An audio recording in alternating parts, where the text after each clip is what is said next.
Alrighty, what's up everybody? Peter Gilmore here for this late night video right here on Killer of Demons 669. Thank you all for watching this video, and as always, like the video and subscribe. Alrighty, on this late Saturday night, December the 28th, 2019, or if you're watching from somewhere else, December the 29th, 2019. Hope everybody had a great Christmas. What you wanted, and if not, well, too bad for you. To a few others, had a rotten Christmas. That's all I gotta say about that. I had a pretty decent Christmas. Had to work on Christmas Day, which sucks. I had Monday that you wish you had. I'm working on New Year's Eve and New Year's Day, which sucks. Monday you had. And that's pretty much all I gotta say about that. So, Christmas is come and gone, and we're gearing up for the end of the year this Tuesday. So I'll be getting my last few videos in for 2019, and then my first video of 2020 will be on New Year's Day, January the 1st, 2020, with my Monday night review. So get ready for that, and then more videos to come throughout January, as long as YouTube doesn't fuck me over, and we'll see what happens with that. Alright, enough about that bullshit. It is time for your late and out of date NXT date for Christmas Day. For Christmas Day, December the 25th, 2019, from two places. Also, University in Orlando, Florida, and the Barclays Center in Brooklyn. So we had a tape show from NXT. I didn't think that they were. I thought they were gonna do maybe like a best of 2019 show, but I guess they're saving that for next week, because next week is the 2019 NXT Awards. I guess it's like their version of the Slammies. So we're gonna get that, and then we're gonna get the three top matches of 2019. I'm getting I think the men's and women's War Games match, and I think we're getting another match. So we've got three matches. So those three matches will be on the card. And most of the rest of the show will be the NXT Awards. I'll talk about some stuff. I don't think any real matches. So NXT will be like a ho-hum give a crap throwaway show. And AEW's coming out strong with a new episode, with their first episode of the year, called Homecoming 2020 from Jacksonville, Florida. We'll see what happens with that. But, the Elite against the Lucha Brothers, and I think Pac. It's Kenny Omega and the Bucks taking on Lucha Brothers, and I believe it's Pac. I gotta check that out. With that, I believe we have Cody Rhodes versus Darby Allin, a rematch from Fyter Fest. That should be pretty damn good. We'll see if Jon Moxley will join the Inner Circle. I'll see what happens with that. And we also got a number one contender match Rio will defend her belt against Britt Baker, Nyla Rose, and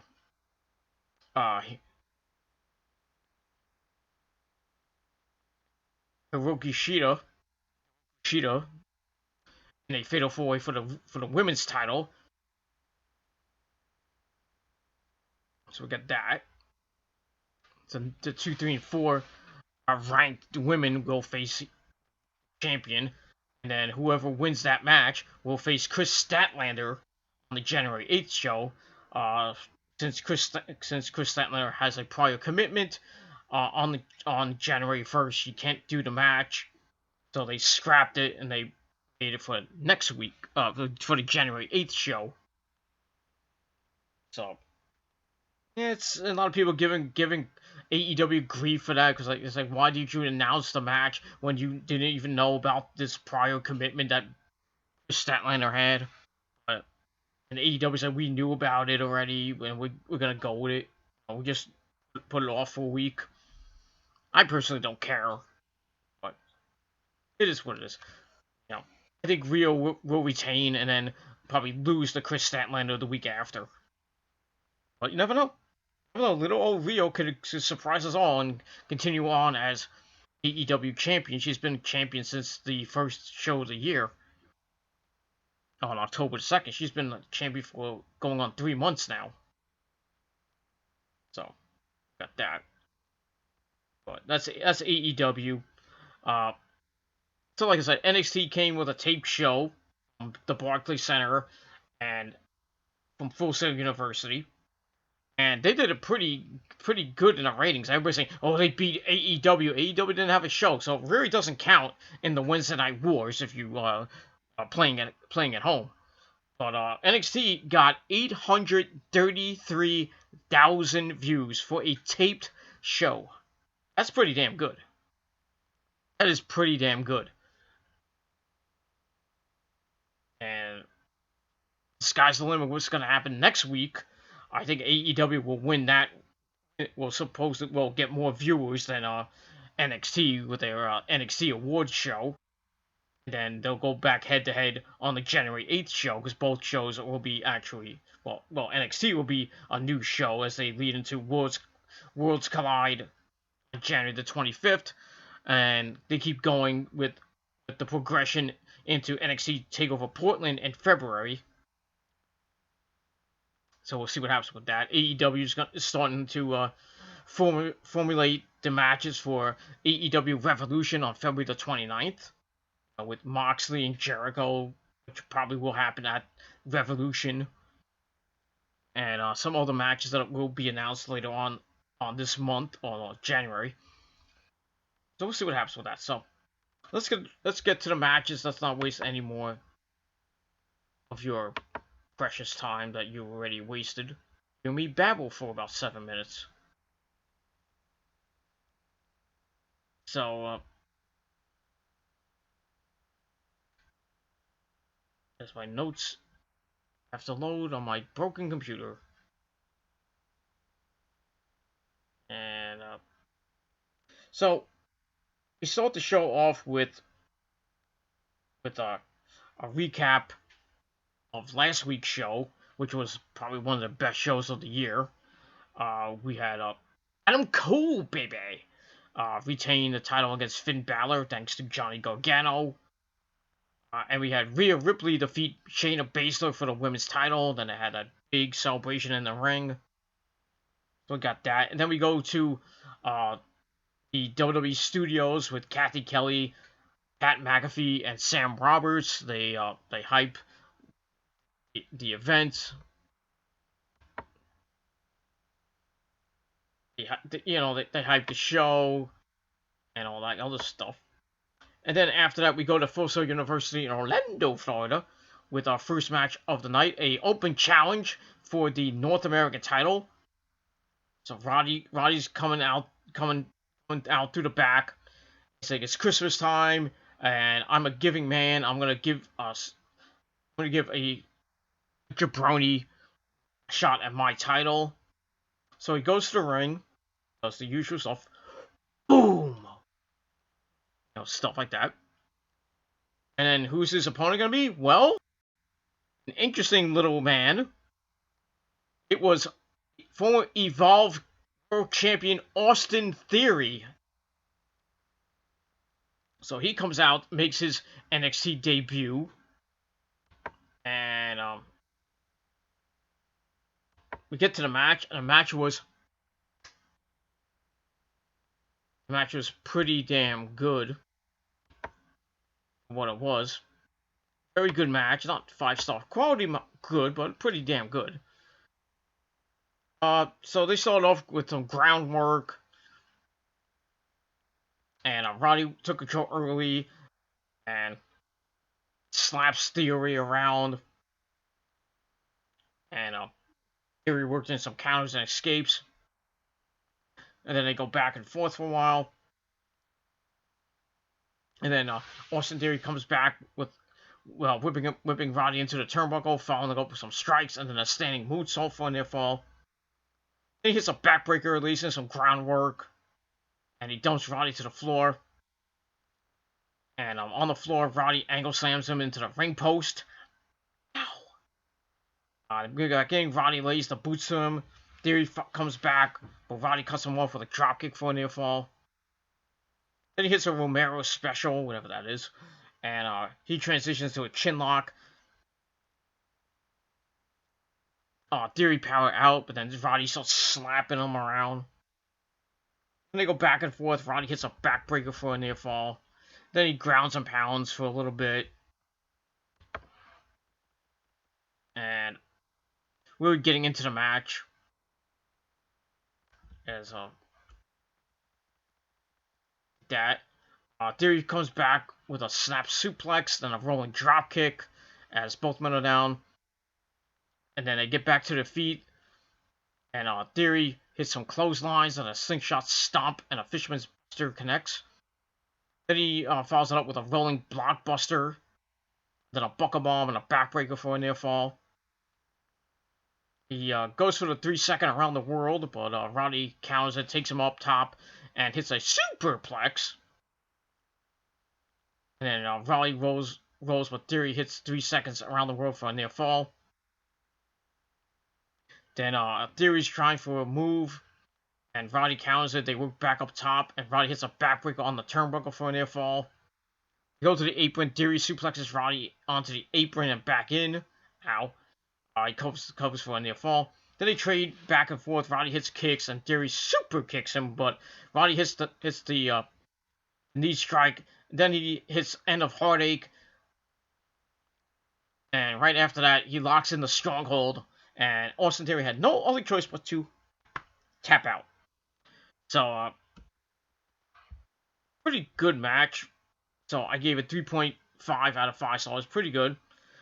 Really great way to show Austin Theory out. Probably future NXT champion when he eventually gets going. A good way to showcase him, and a very good way to put him against Roddy. They had some good chemistry together, and really gave Roddy a run for his money. But in the end, Roddy came back and got the win, retained his title. Like he was gonna lose the title anyway, but he picks up the win, and he moves on, and we'll see what happens with Roddy as we go into 2020. I would think that the Velveteen Dream will eventually come back and fight Roddy for this title and Bobby. And then Velveteen Dream will go on a little run in NXT. I think probably after WrestleMania we'll see Velveteen Dream on the main roster. A lot of people saying he's gonna be coming back for the Royal Rumble, since NXT will have 10 people, SmackDown will have 10 people, and Raw will have 10 people. So who's to say, Mr. Velveteen Dream, Patrick Clark, is not in the Rumble? I would think the people that are going to be in the Rumble, well, Adam Cole's not going to be in it because they're going to have that Worlds Collide pay-per-view. So that's probably going to be out. I would think you can put in Ciampa. Well, I don't know about Ciampa, depending. I don't know if the Worlds Collide pay-per-view is in Houston or it's in the UK. So I don't know how that would work. But I would think they'd probably get like Killian Dane, Damian Priest, guys like that. Johnny Gargano. Some of the like mid-card guys. Maybe to get Leo Rush in there, Keith Lee, Matt Riddle, maybe Cassius Ohno, well, even though he's from NXT UK. But maybe get some of those guys in there. I would doubt Ciampa's in it. And Adam Cole and the Undisputed Era are gonna be in it. I really doubt that. Even though Adam Cole was in, I think it was last year's or the year before Royal Rumble, and came out number 6, and did pretty well for himself. Almost got to the final 4. But that would have been something if he won the Royal Rumble. That would have been, I would have marked out big time for that. But yeah, we'll see what happens when we get to the Royal Rumble in just about 4 weeks from now. We'll see what happens for that. Alright, then we go back to the studio, and they praise the match and Austin Theory's effort. He damn do. Alright, then we go to Brooklyn, New York, at the Barclays Center, where they taped this on after Friday Night SmackDown. So we had Isaiah Swerve Scott taking on Gentleman Jack Gallagher. It wasn't a bad match. Pretty decent match. They lock up to start, they ground and pound things. Gallagher escapes and he grounds and pounds, working on the arm. Comes into play later. Then they go to the corner, Scott hits a shoulder tackle and Gallagher grounds him again. Scott fights to his feet, takes him down, working on his arm. And mostly they were working on each other's arms for most of the match.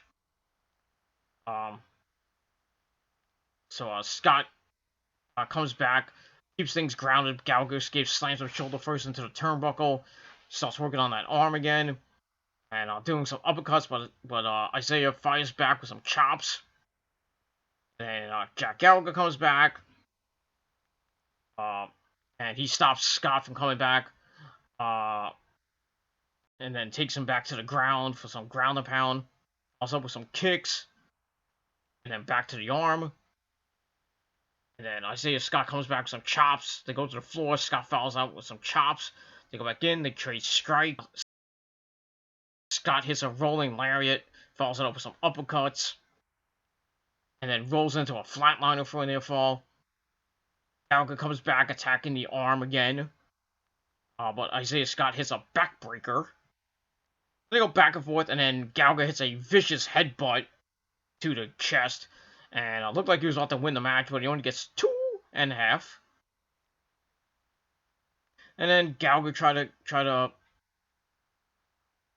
work some moves in, maybe get a finisher in.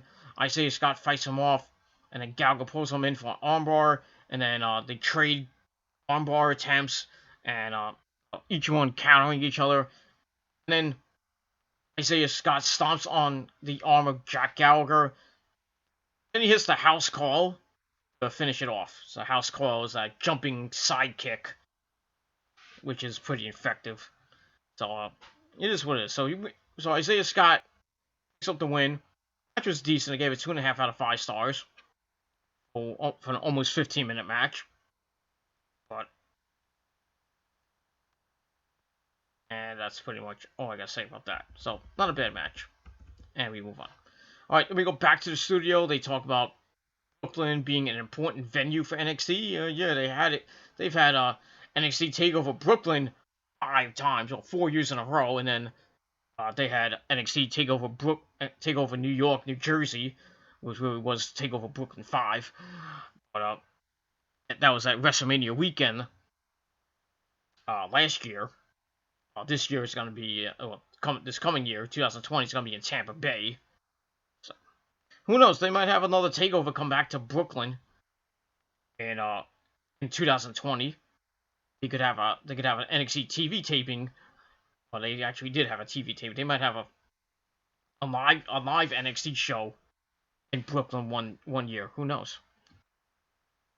We know AEW is coming to the Prudential Center in March. Since they can't get the Barclays Center, they can't get MSG, they can't get the Nassau Coliseum because that's all WWE territory. But why can't they get the Hammerstein Ballroom? Why can't they get Terminal 5? You know, those are smaller arenas. Maybe they can get the theater at Madison Square Garden, which can hold maybe 12,000 people. You could still do a New York show. You just gotta find somewhere to put it. I'm thinking you 3 places. And I don't like one of them. the Hammerstein Ballroom, which is an awesome place you can have. You can fit maybe 5,000. Well, not 5,000. You can fit about 3,000 people there. Sell that place. You can sell that out in a heartbeat. So probably gonna sell out the Prudential Center in about a couple hours. That's definitely selling out. That's gonna be like a 18,000 seat arena, and I think a lot of those tickets will be sold in like an hour. But I'd be shocked if those tickets still available before the event. They didn't sell the Prudential Center out. But it is what it is. I would go, but I don't have the funds to go, and I don't have the means to go. It's a hop, skip, and jump from the train. All I have to do is just take the bus to the train, and then take the train to Newark, get off at Newark, get off at Newark Penn Station, and then basically walk. Well, I could walk. I think I could walk. Walk right to the Prudential Center. I could do that, but I don't know. Probably be sold out by the time I even order tickets and I want to go. But I have to get. The show's gonna end like maybe 11:30, and then I have to get back on the train. I think the last train's at 12, 1 o'clock, and by the time I get home, it's like 2, 3 o'clock. Because the buses don't really run after a certain time, so I gotta take an Uber. Sucks, but it is what it is. That's all I gotta say about that. Then they said they will host the NXT Awards next week, so like I said, probably gonna be their the Slammy's edition of NXT next week with some big matches from 2019. Like I said, the War Games match, the men's and women's War Games match. Then I think they have another match. I don't know which one it is. I think it's maybe Rhea Ripley and Shayna Baszler. I think. I'm not sure. I'll talk about that when it comes up. And that's it. All right, back to Full Sail University for our next match. Candice LeRae taking on Tanara Conti, hot and sexy Brazilian goddess who needs to suck on this Italian cock. But that's not story for another time. She's seeing somebody, but she really should see my dick. But that's anyway. This was an okay match. Pretty much back and forth match. Tanara tries to attack after Bell. Candice cuts her off, and then she takes control. They go to the outside. And then Candice hits a springboard high cross body. Go back in, Candice goes for a near fall. And then Tanara fights her way back and falls with a running knee strike. Then she lays in some kicks, covers for a near fall. Then just hits some judo throws for another near fall. Then she slams Candice's face into the mat. And Candice slowly comes back. She hits an ensiguri. And then she goes for the crucifix. Tanara countered into greetings from Brazil from a near fall. She starts shoving Candice around. Candice gets a little bit pissed. Starts lining her up with some chops and some strikes. And then a missile dropkick for a near fall. Tanara comes back. Candice hits an inside cradle for a near fall. And then she hits Candice hits an ensiguri, and then the lion salt, moonsault, finishes it off as Candice LeRae beats Tanara for the wins. Match I gave 2.25 out of 5 stars. And it is what it is. And another decent match from Tanara. She's really showing her ring presence and showing why she should be a contender for that NXT World Women's title. And but it wasn't a bad match from Tanara, so we'll probably see more of her and more Candice going into next year. See what happens with that. And then we saw her picture on Twitter. Oh boy, hot. That's all I can say about that. Alright, then we get a video package for Arturo Ruiz. I can't say his last name. So we got that. Was what it was. Alright, then we go back to Brooklyn for our next match. Dominic Dijakovic versus Bronson Reed. This was a pretty good match. A hard-hitting match between two hard hitters. They start off with them each countering each other. Then Bronson Reed battles back, gets to the ropes, and they trade shoulder tackles and some chops. Then Reed takes Dominic down, sits on his back, for a near fall. This guy is like 300 pounds, sitting on a guy who's like 220, something like that. And then Reed is grounding, pounding. Dominic fires back, takes Reed to his knees, and he follows with some corner elbow strikes. Reed comes back, but Dominic cuts him off. They go back and forth for a little bit, and then Bronson Reed hits a rolling elbow, and then a German for a near fall, and then a suplex for a near fall. He goes for a charge. Dominic avoids it, fires back with some strikes. Then he tries very hard for a suplex, even though he kind of picked him up and just tossed him. Like, they kind of peeled him over, but it is what it is. Then he goes for Feast Your Eyes. Reed fights out of it. Then they trade strikes. Dijakovic hits a Cyclone Kick for a near fall. Then he hits a big moonsault for another near fall. But Bronson Reed kept fighting back. Hits a Luthez Press for a near fall. He goes up top looking for a splash. Dijakovic cuts him off. Follows him up top. Reed headbutts him to the mat. Looking for the splash. Dijakovic comes back. And it's a left-handed choke bomb for the win. Even though he didn't really pick him up. It looked like Bronson just fell off. This is what it is. But still a pretty decent match. I gave it 2.5 out of 5 stars.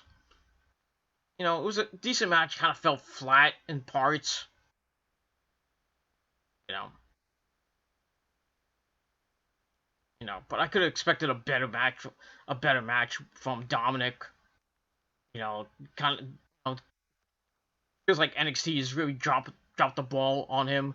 You know, he's had a great series with Keith Lee. Those series of matches were great. You know, but he really kind of dropped the ball ever since he got injured and they brought him back. He had a couple matches with Keith Lee that were epic. But he really should be going after Adam Cole and the NXT World Title, but I don't think he's ever gonna sniff it. But yeah, that's all I gotta say about that. Then we move on. All right, then the panel hypes up Worlds Collide on January the 25th. We have our main event, which is the Undisputed Era of Adam Cole, baby. Patrick Strong and Red Dragon, Kyle O'Reilly, and Bobby Fish taking on Imperium, led by Walter, the UK champion, and Fabian Aichner, and Alexander Wolf, and some the other guy. I can't think of his name right off the top of my head. But that should be an epic main event.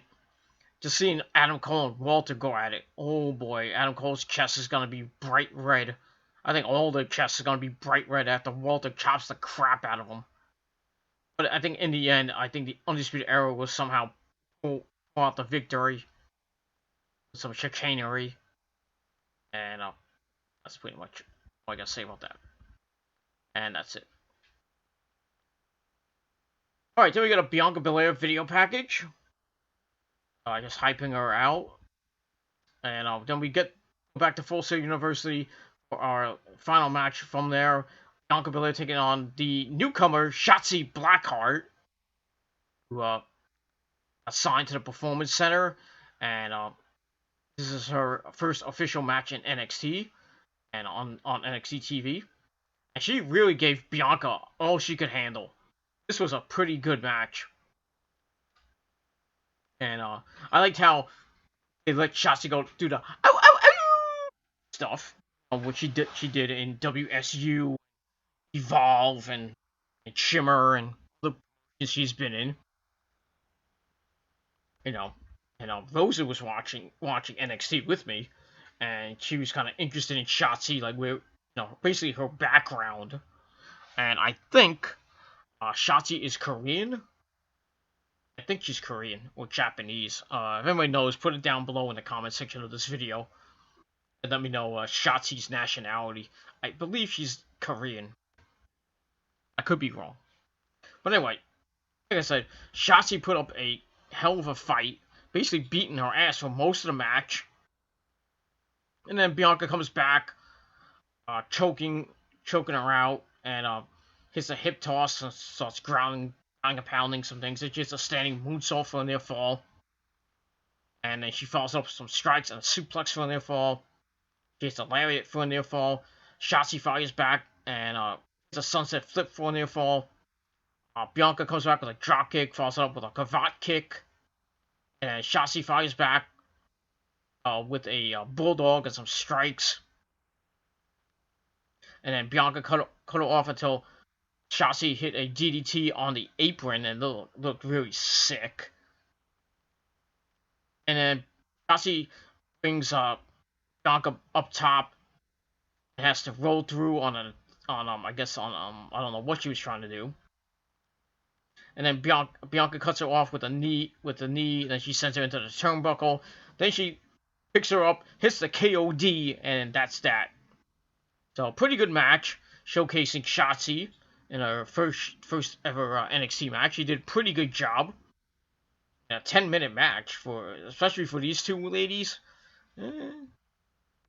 Not bad. So I gave it 2.5 out of 5 stars. Bianca picks up the victory. We'll see what happens with Bianca as we go on in 2020. But don't count out Shotzi Blackheart. She will probably be an NXT. She'll get an NXT women's title match, maybe an NXT UK title match against Toni Storm. Not Toni Storm. Kaylee Ray. But we'll see what happens with that. So good showing by Shotzi, and that's all I gotta say about that. We move on. All right, then we get to the main event from Brooklyn. This time, we have Keith Lee, who we can all bask in his glory. He's teaming up with Lio Rush, the former Cruiserweight Champion, taking on the Premier Athlete Tony Nese and Damian Priest. Hey, both these guys are New York guys. Tony Nese, basically we've seen him grow up in Creator Pro and Wrestle Pro on Long Island. Damian Priest lives in New York City, Hell's Kitchen, I believe. So he has his homecoming, so that'd be nice. So we'll get to the match. Match was pretty decent. It was alright. We had Keith Lee come out with some cookies, and he's eating the cookies, and then Lio Rush is eating the cookies, and then they start throwing them at Damian Priest, which kind of pissed him off. And Damian Priest goes to work on Lio, but Lio fires back and tags in Keith Lee, and then Keith Lee and Damian Priest have a stare down, and Priest steals his Santa hat, which kind of made Keith Lee a little bit pissed. They go back and forth. Lee mows him down, and Tony Nese comes in. Lio throws a cookie at him, and then Nese chases him around the ring, and then Keith Lee comes from his corner of the ring, and he hits the Prouds! Period. Tony Nese sending him over the announce table and hitting Tom Phillips. Yes. So finally, we get an announcer getting taken out. Sadly, was not as Phoenix. Shucks. Maybe next time. And we get that as we go to break. And we come back. Priest cuts off Lio and takes control, and hits a suplex for a near fall. Then Nese and Damian Priest are working together to ground and pound Lio, keeping him from his corner. Eventually, Lio fights back, but Nese stops the tag until Lio hits the come up. He tags in to Keith Lee, and Lee runs around with a huge lariat and covers for a near fall on Damian Priest. Priest counters back, tags in Nese, Lee as Nice hits a springboard moonsault for a near fall. Rush tags in, hits a Hurricane Rana, and a couple of a little bit of a flurry of different moves. Takes out Lee and chokeslams Leo to the apron. Come back in, Lee arises with his Santa hat on, dumps Damian Priest. Then he catches Nice and takes him out. And then he catches the Priest slingshot dive, and then he hits an apron bomb on him. Ow. On the outside, I should say. Go back in. And then Keith Lee hits ground zero on Tony Nese. And Leo Rush comes in, hits the final hour off Lee's shoulders for the win. So Keith Lee, Leo Rush pick up the win over Tony Nese and Damian Priest. You know, a little bit of comedy with the holiday spirit involved in there. But as usual, Keith Lee puts on a brilliant performance, you know, almost sending Tony Nese into the first row in the Barclays Center. But it is what it is. So they get the win, and we'll see what happens with all four of those guys going into 2020. Should have a pretty good year. I think Keith Lee will be the breakout star of 2020. I think he'll eventually get the NXT World Title. I don't know, from Tommaso Ciampa or from Adam Cole. But I think by the end of the year, end of 2020, he will win the NXT World Title, hold it for maybe a couple months. But we shall see what happens. So I gave the match 2.5 out of 5 stars, and it is pretty much it for NXT on the USA Network. So all in all, I gave it a solid 7 out of 10 stars. But let me know what you guys thought of the show in a comment or a video reply down below if you wish. Continue to hit that subscribe button down below on this channel and my other channels down below as well. And follow me on Facebook, follow me on Twitter. Send your questions down below in this comment section of this video or any one of my future videos. And also send your questions via my Twitter page. You can hit me up with a DM or a tweet and talk about anything in the world of professional wrestling or music, movies, sports, politics, whatever you want. Open forum, whatever you want to talk about.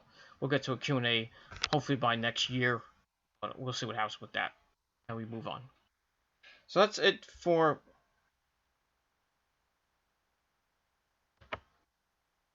my video.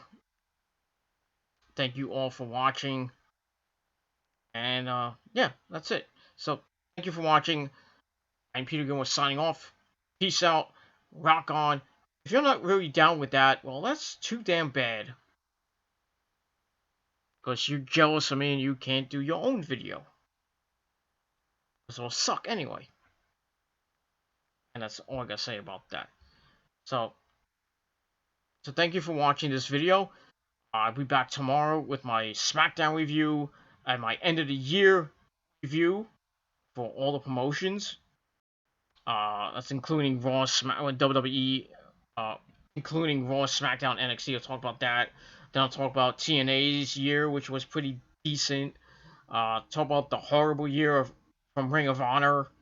Talk about AEW's year so far. You know, talk about Double or Nothing. Talking about Fyter Fest, Fight for the Fallen, All Out, and they start on TV, Wednesday Night Wars, and I'll talk about what I see from them in NXT in 2020 and WWE in 2020, and talk about New Japan as they're gearing up for Wrestle Kingdom 14 next weekend, which is going to be an epic weekend of action. Night 1 and 2 from January 4th and January 5th. I will do both shows with my reviews. I'm not going to do New Year's Dash, but I would do a review for Night 1 and Night 2. I would also be doing a prediction video for New Japan Pro Wrestling Wrestle Kingdom 14 night 1 and 2. So get that. I'll try to get all the card night 1 and night 2.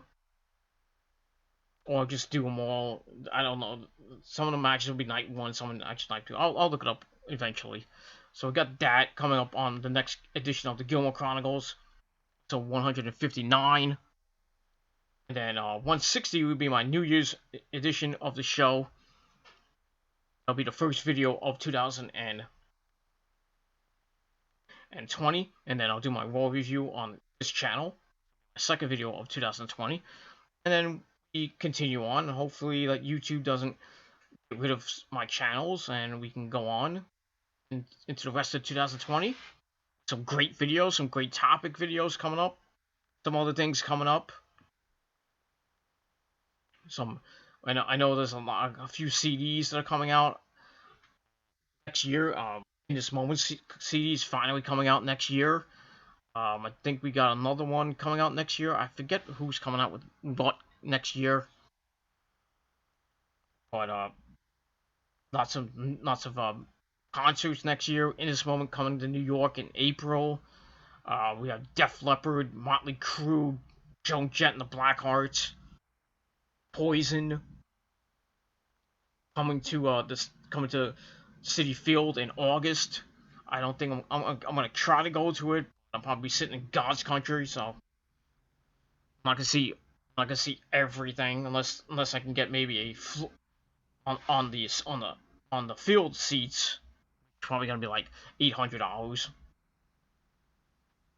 But I'll see what I can do. I'll see where I can sit that's cheap, and me and the missus will go. And we'll sit. We'll have a good time. This is some 80s music, and that's pretty much it. And I'll give you a full concert review. I will be doing a in this moment concert review when I go to the concert. They'll be with Black Veil Brides. Suck. So yeah, when they go on, I'll probably turn my back. I'm not gonna really give two flying fucks about that band. I'm just there for I'm there for in this moment, and that's it. I'm gonna wear my in this moment vest, and then I'm gonna cheer on the band. Maybe I'll meet the band later on. Maybe maybe catch them outside in their tour bus. But I doubt that, but it is what it is. But just going to see in this moment in 2020 will make my year, and that's all I gotta say about that.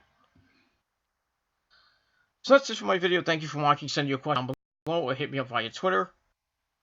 And that's it. So thank you for watching. I'm out. Peace, bitches.